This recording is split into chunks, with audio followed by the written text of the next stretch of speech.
Hey everyone, today I want to talk about something that's often overlooked but deeply felt, which is the loneliness that so many men experience even when they're in relationships. So we're going to look into this today. We're going to look into understanding the issue, how to solve the issue, and how to deal with the issue. Being in a relationship doesn't automatically shield us from loneliness, and this includes men. So many people feel isolated while they're with someone, and that can be even more painful than being alone. Because when you're in a relationship, you kind of expect your partner to be there for you when you need them. And feeling alone in a relationship because you feel misunderstood, because you feel uncared for, usually from not being understood, and for so many other reasons, is one of the most painful things we can experience as human beings. Society has long conditioned men into being stoic, to suppress their emotions, and to man up. Now, these expressions can lead men to bottle up their feelings, making it challenging for them to express their vulnerabilities, even to those closest to them. So over time, what this does is the emotional distancing based on the norms of what men are supposed to be doing and expected of in society leads to a profound feeling of isolation for them. And this isn't anyone's fault, it's society, the way we've formed society's fault. The problem is then that both men going through this and the people around them, including their women, start building resentment for each other because they both feel uncared for, unloved, or even unnoticed. There are so many ways that men nowadays, because of what's expected of them and the norms of today of how we've treated men and how we've wired men to be, is making men in so many ways feel isolated. Because if a man is being told that he has to man up, that he has to bottle his emotions, and that he has to deal with his problems by himself, he is then going to look at the problems and think, this is my fault and I need to find a way to fix this. But at the same time, he's going to get frustrated and angry because he's going to feel like no one around him cares. When in reality, he's not able to express himself,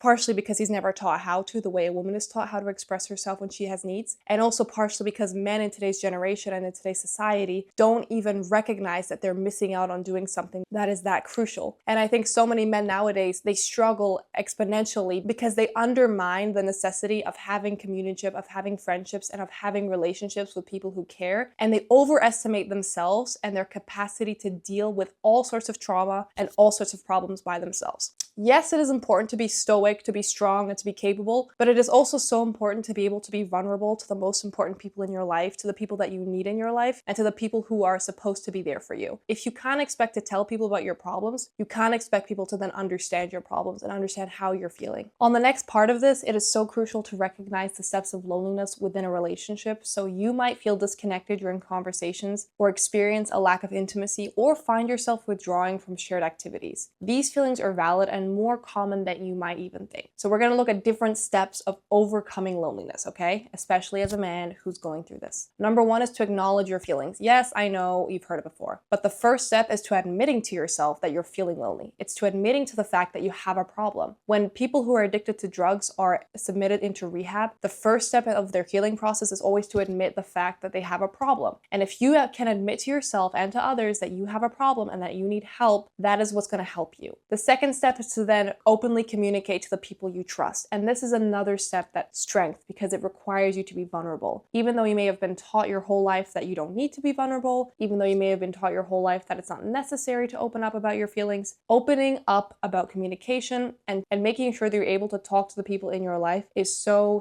important. The third point is to seek external support. If you're seeking, and this ties in with the second point, if you're seeking external support from the people around you that you trust, you can guarantee on getting the support that you need. But you need to seek it, because so oftentimes people just don't see the struggles that we go through. So the struggles that you're facing as a man of not being heard, of not being seen, and whatever else it might be, is something that someone else probably hasn't even thought of or hasn't even realized. Like, if you're struggling, how are they supposed to know unless you come to them and tell them, hey, I'm struggling? People can't read your mind, especially if you put on a mask every day. So open up and seek external support. Even if it's tough, you need to seek it. The fourth point is to engage in shared activities, whatever that might be, with your partner, with friends, anything. The next point is then to prioritize your self-care and to educate yourself, which means read books, learn new skills, learn new hobbies, and get out there and do new things. You need to learn how to deal with your problems that come up, and remember two things. Number one, it's not someone else's fault when you feel a certain way, and very often times, number two,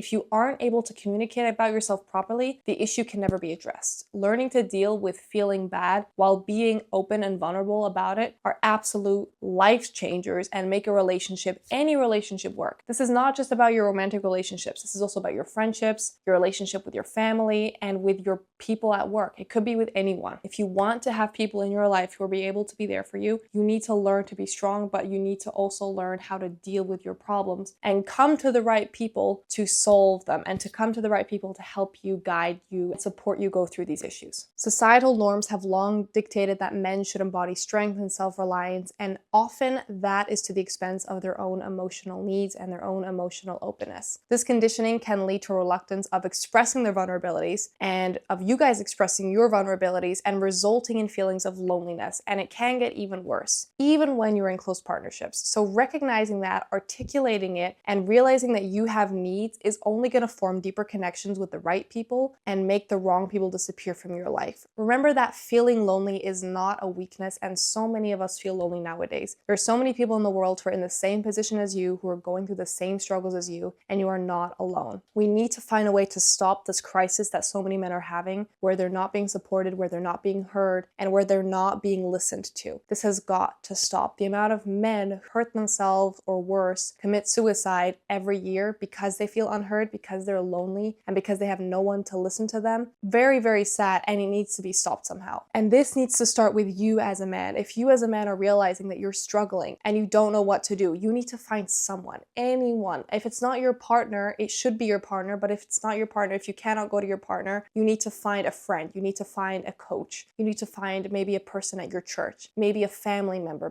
there has to be someone in your life you can go to and you can talk to about your problems. And men, remember that you deserve support too. You deserve the support that women get all the time. It's just harder for men to get because men have been conditioned and told that they shouldn't have to have support, that they should man up, and that they should go to the gym to fix their issues. Going to the gym is not going to fix your traumas. Going to the gym is going to help you feel more confident about yourself. It's going to help you respect yourself more, help your self-esteem, but it's not going to fix those underlying issues that you've carried with you all your life. If you want to fix those underlying issues, you need to be vulnerable, you need to be open to the right people, and you need to learn to understand that that is a strength more than bottling up your emotions and hiding from the world. There is nothing wrong with having problems, and there's nothing wrong with going to the right people to fix those problems. I hope you guys were able to learn something from this. Let me know down below what you thought, and take care of yourselves today.